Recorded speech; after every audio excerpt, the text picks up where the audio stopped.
Tout à fait. Alors, en fait, les États ont pris un engagement politique et donc chaque pays a identifié des zones prioritaires dans lesquelles on doit intervenir. Et ensuite, on a l'Union africaine, donc au niveau régional, qui surveille, qui suit tout ça et qui s'assure que tous les pays vont dans la même direction. Maintenant, chaque pays, du coup, doit se mobiliser avec ses propres outils et ses propres moyens. Donc, les travaux divergent en fonction d'un pays à l'autre. Et est-ce qu'on a des instruments, des outils pour dire, j'en sais rien, la Mauritanie a 20% des objectifs, le Sénégal a 15 ou 30, je dis n'importe quoi. Est-ce qu'on a des instruments de mesure pour se rendre compte sur le terrain de l'avancée de ce projet? Alors, chaque pays a été doté, entre guillemets, d'une agence qui doit suivre les réalisations sur le terrain. Donc, dans chaque pays, on a une agence nationale qui fait ce travail de suivi. Et récemment, on a aussi un mécanisme qui a été mis en place qui s'appelle l'accélérateur de la Grande Muraille Verte, donc qui a été annoncé à l'occasion du One Planet Summit en janvier dernier, qui a pour objectif de coordonner toutes les actions qui sont mises en place et de s'assurer que tous les investissements vont bien là où ils doivent aller et que tout le monde va dans la même direction. Pour autant, sur cette bande, il y a des pays en guerre, il y a des pays qui ont connu de l'instabilité politique, qui sont aux prises avec une situation sécuritaire compliquée. Je pense au Mali, je pense au Tchad, je pense au Burkina Faso même. Comment cet objectif-là est compatible avec la réalité politique ou sécuritaire qu'affrontent ces États ? Alors, c'est une vraie question, effectivement, mais l'enjeu est d'autant plus important parce que aujourd'hui, comme je disais, le Sahel, c'est une région qui regorge de ressources naturelles.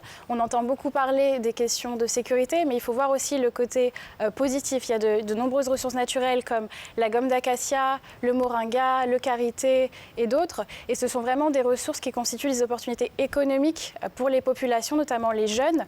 Et si on n'agit pas maintenant, justement, ces jeunes vont devenir encore plus frustrés et vont potentiellement devenir des candidats vers l'immigration ou s'enrôler dans des filières djihadistes. Donc la Grande Muraille Verte, c'est aussi une réponse à ces questions sécuritaires.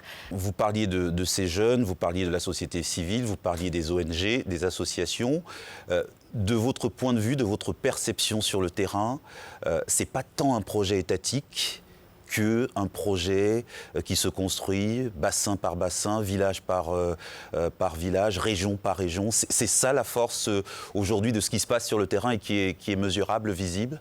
Tout à fait. Donc il faut vraiment partir des potentiel des territoires. Et c'est ce que l'on fait en fait à SOS Sahel. Donc on est une ONG qui intervient dans toute la bande sahélienne depuis 45 ans. On part toujours des potentiels des territoires. Quand je parle des potentiels, je veux dire humains, mais aussi naturels. Et donc c'est comme ça que l'on arrive à mobiliser sur le terrain. Donc on soutient des initiatives locales avec nos partenaires. Et par exemple, au Sénégal, pour revenir un petit peu sur le documentaire que l'on a pu voir, la zone de Lompoul-sur-Mer, c'est une zone qu'on connaît très bien. Elle est située dans les Niayes. C'est une zone qui est vitale pour le pays puisqu'elle produit 70% des fruits et légumes au niveau national. Et c'est une zone qui est menacée par l'ensablement. Donc nous, par exemple, on a travaillé avec 10 000 producteurs et productrices, accompagnés par le groupe Accor, pour préserver cette zone de l'ensablement.